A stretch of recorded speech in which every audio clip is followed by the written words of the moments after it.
ترکیہ یا ترکی سرکاری طور پر جمہوریہ ترکیہ یورشیائی ملک ہے جو جنوب مغربی ایشیا میں جزیرہ نما اناطولیہ اور جنوبی مشرقی یورپ کے علاقہ بلکان تک پھیلا ہوا ہے۔ السلام علیکم ناظرین، آپ دیکھ رہے ہیں تلوار حق یوٹیوب چینل۔ میں ہوں آپ کا دوست رو زبیر۔ اگر ابھی تک آپ نے اس چینل کو سبسکرائب نہیں کیا تو سبسکرائب کر کے بیل آئیکن کو پریس کر لیجیے تاکہ ہر آنے والی نئی ویڈیو کی اپڈیٹ سب سے پہلے آپ تک پہنچ سکے۔ دوستو، ترکیہ کی سرحدیں 8 ممالک سے ملتی ہیں، جن میں شمال مغرب میں بلغاریہ، مغرب میں یونان، شمال مشرق میں گرجستان، مشرق میں آرمینیا، ایران اور آذربائیجان کا علاقہ نخچوان اور جنوب مشرق میں عراق اور شام شامل ہیں۔ اس کے علاوہ شمال میں ملکی سرحدیں بحیرہ اسود، مغرب میں بحیرہ ایجین اور بحیرہ مرمرا اور جنوب میں بحیرہ روم سے ملتی ہیں۔ ترکیہ ایک جمہوری لادینی آئینی جمہوریت ہے جس کا موجودہ سیاسی نظام 1923 میں سقوط سلطنت عثمانیہ کے بعد مصطفیٰ کمال اتا ترک کی زیر قیادت تشکیل دیا گیا۔ یہ اقوام متحدہ اور معتمر عالم اسلامی کا بانی رکن اور 1949 سے یورپی مجلس اور 1952 سے نیٹو کا رکن ہے، جبکہ یورپی اتحاد میں شمولیت کے لیے مذاکرات طویل عرصے سے جاری ہیں۔ یورپ اور ایشیا کے درمیان میں محل وقوع کے اعتبار سے اہم مقام پر واقع ہونے کی وجہ سے ترکیہ مشرقی اور مغربی ثقافتوں کے تاریخی چوراہے پر واقع ہے۔ جدید ترکیہ کا موجودہ علاقہ دنیا کے ان قدیم ترین علاقوں میں سے ہے جہاں مستقل انسانی تہذیب موجود ہے۔ چتل خیوک، چایونو، نیوالی جوری، خاجی لر، گوپکلی تپا اور مرسین کے علاقے انسان کی اولین آبادیوں میں سے ایک ہیں۔ ترکیہ کے اناطولیہ خطہ کی تاریخ بہت قدیم ہے۔ یہاں پتھر کے زمانے سے انسان موجود ہیں۔ بحر اسود کے ارد گرد کے علاقے میں اب سے 10,000 سال پہلے آبادی کے آثار ملتے ہیں۔ دوستو، ترکیہ میں 2500 قبل مسیح سے پہلے کے زمانے کے آثار ملتے ہیں۔ بحر اسود کی تہہ میں انسانی آبادی کے آثار ملے ہیں جن سے یہ معلوم ہوتا ہے کہ کسی زمانے میں یہ علاقے پانی سے باہر تھے۔ کسی جغرافیائی حادثے کے نتیجہ میں بحر اسود کی سطح بلند ہوئی اور یہ علاقے زیر آب آ گئے۔ قدیم زمانے میں اناطولیہ کا بڑا حصہ عراق کی قدیم عقدانی سلطنت کے زیر اثر رہا ہے۔ تاریخی تحقیقات سے معلوم ہوتا ہے کہ سیدنا نوح علیہ السلام کے طوفان کا زمانہ بھی یہی ہے۔ عین ممکن ہے کہ انہی کے طوفان کے باعث بحر اسود کی سطح بلند ہوئی ہو۔ دوستو، 2500 قبل مسیح سے لے کر 700 قبل مسیح تک کے زمانے کو کانسی کا زمانہ بھی کہا جاتا ہے۔ اس زمانے میں آلات اور برتنوں کا بڑا حصہ کانسی سے بنایا جاتا تھا۔ 2500 قبل مسیح کے بعد ہتھیوں نے اناطولیہ میں قدم جمانے شروع کر دیے۔ یہ ہند یورپی نسل کے کسان تھے۔ انہوں نے اناطولیہ کے علاقے میں ایک عظیم سلطنت قائم کی۔ ان کے قوانین محاصر تہذیبیوں کی نسبت زیادہ انسان دوست تھے۔ ان کے پورے دور میں دیگر اقوام اناطولیہ پر حملے کرتی رہی۔ ہتھیوں کا مذہب مشرکانہ تھا جس میں وہ متعدد خداؤں کی پرستش کیا کرتے تھے۔ بادشاہ کو پجاریوں کا سربراہ مانا جاتا تھا۔ حتیٰ سلطنت 1400 قبل مسیح کے لگ بھگ اپنے عروج کو پہنچی۔ آہستہ آہستہ اسے زوال آ گیا اور اس کی جگہ متعدد تہذیبیوں نے لے لی۔ ہتھیوں کے ساتھ ساتھ اناطولیہ کے کچھ حصے پر آشوری بھی قابض رہے۔ ان کا اصل وطن دجلہ اور فرات کے درمیان زرخیز وادی تھی جسے میسوپوٹیمیا کہا جاتا ہے۔ یہاں سے یہ دجلہ و فرات سے اوپر کی جانب سفر کرتے ہوئے اناطولیہ پر قابض ہوئے۔ ناظرین، اس پورے عرصے میں ترکیہ کے مختلف علاقوں میں چھوٹی چھوٹی ریاستیں قائم رہیں۔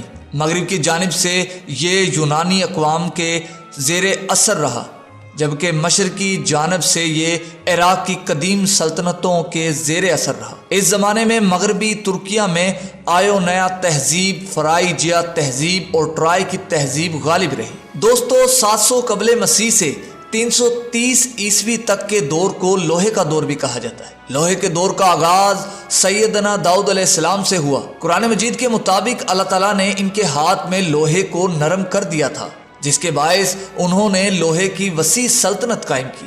ان کے بیٹے سیدنا سلمان علیہ السلام کے زمانے میں لوہے کے علاوہ دیگر قسم کی صنعتوں نے غیر معمولی ترقی کی۔ ہواؤں کو مسخر کیا گیا، سمندر کے خزانوں کو تلاش کیا گیا، عظیم الشان عمارتیں تعمیر کی گئی۔ ان کی سلطنت میں سائنسی ترقی کا یہ عالم تھا کہ یمن جیسے ترقی یافتہ ملک کی ملکہ بھی ان کے محل میں پہنچ کر خود کو دیہاتی سا محسوس کرنے لگی۔ یہ ترقی اسرائیل سے نکل کر دیگر قوموں تک بھی پہنچی۔ اس دور میں مغربی ترکیہ لوڈیا کی سلطنت اور مشرقی ترکیہ ایران کی ہخامنشی سلطنت کے زیر اثر آ گیا۔ 334 قبل مسیح میں اس علاقے کو یونان کے اسکندر نے فتح کر لیا، مگر اس کے جانشین اتنی بڑی سلطنت کو سنبھال نہ سکے اور یہ ٹکڑوں میں تقسیم ہو گئی۔ اس کے بعد یہاں طویل عرصے تک یونانیوں کی سلوکی سلطنت کی حکومت رہی، جو 63 عیسوی تک قائم رہی۔ درمیان میں کچھ عرصے کے لیے آرمینیوں کی حکومت بھی یہاں قائم رہی۔ اس کے کچھ عرصے بعد رومیوں کو عروج نصیب ہوا اور ان کے فاتحین نے پورا اناطولیہ فتح کر کے اسے روم کا حصہ بنا دیا۔ ابتدا میں یہ ایک جمہوری حکومت تھی، لیکن بعد میں یہ بادشاہت میں تبدیل ہو گئی۔ انہوں نے ترکیہ کے علاوہ موجودہ شام، اردن، فلسطین اور مصر پر قبضہ جما لیا۔ اسی دور میں سیدنا عیسیٰ علیہ السلام کی بعثت ہوئی۔ آپ کے بعد آپ کے ماننے والوں کی بڑی تعداد نے ترکیہ کو اپنا مسکن بنایا اور یہاں دعوت و تبلیغ کا کام جاری رکھا۔ دوستو 300 عیسوی کے لگ بھگ اس پورے علاقے کی اکثریت مسیح مذہب اختیار کر چکی تھی۔ 330 عیسوی میں رومی شہنشاہ قسطنطین نے مسیحیت قبول کر کے اسے سرکاری مذہب قرار دیا۔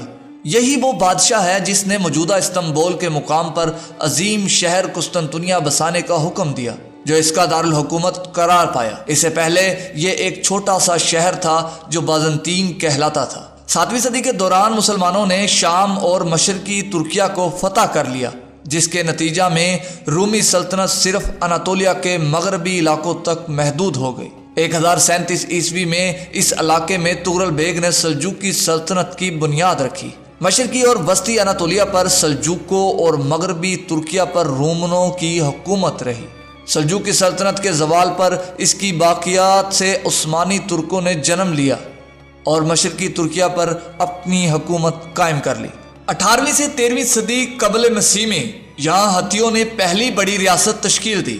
عہد عتیق میں یہ علاقہ یونانیوں اور فارسیوں کے درمیان میں جنگوں کا مرکز بنا رہا۔ کبھی فارسی اس علاقے پر قابض ہو جاتے اور کبھی یونانی۔ پہلی صدی قبل مسیح میں یہ علاقہ رومیوں کے قبضے میں آ گیا، جن کے حکمران قسطنطین اول نے 324 عیسوی میں قسطنطنیہ، جو کہ موجودہ استنبول ہے، اس کا شہر بسایا اور اسے سلطنت روما کا دارالحکومت قرار دے دیا۔ بعد ازاں سلطنت روما کی تقسیم کے بعد یہ مشرقی رومی سلطنت یعنی بازنطینی سلطنت کا دارالحکومت بنا۔ مسلمانوں نے ابتدائی فتوحات ہی میں موجودہ ترکیہ کے مشرقی علاقوں کو اپنے زیر نگی کر لیا تھا، لیکن اناضول یعنی اناطولیہ کے وسطی علاقے 9ویں صدی عیسوی میں سلجوقوں کی آمد تک مسلم ریاست نہ بن سکے۔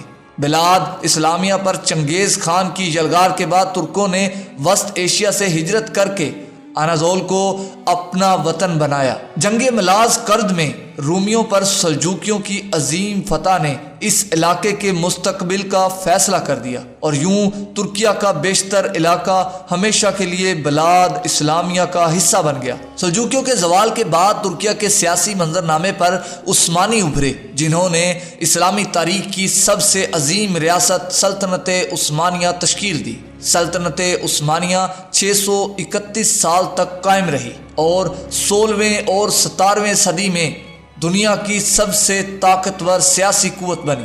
عثمانیوں کی فتوحات ہی کے نتیجے میں اسلام وسط یورپ تک پہنچا اور مشرقی یورپ کا علاقہ عرصہ دراز تک مسلمانوں کے زیر نگی رہا۔ زوال کے دور کے بعد سلطنت عثمانیہ نے پہلی جنگ عظیم میں جرمنی کا ساتھ دیا، بالآخر شکست کھا کر خاتمے کا شکار ہو گئی۔ جنگ کے بعد طے پانے والے معاہدے سیورے کے مطابق فاتح اتحادی قوتوں نے سلطنت عثمانیہ کو مختلف ٹکڑوں میں بانٹ کر آپس میں تقسیم کر لیا۔ 19 مئی 1919 کو ترکوں نے اتحادی جارحیت کے خلاف تحریک آزادی کا اعلان کیا، جس کی قیادت ایک عسکری کماندار مصطفیٰ کمال پاشا اتا ترک کر رہے تھے۔ 18 ستمبر 1922 کو تمام جارحہ افواج کو ترکیہ سے نکال باہر کیا اور ایک نئی ریاست تشکیل دی گئی جو جمہوریہ ترکیہ کہلائی۔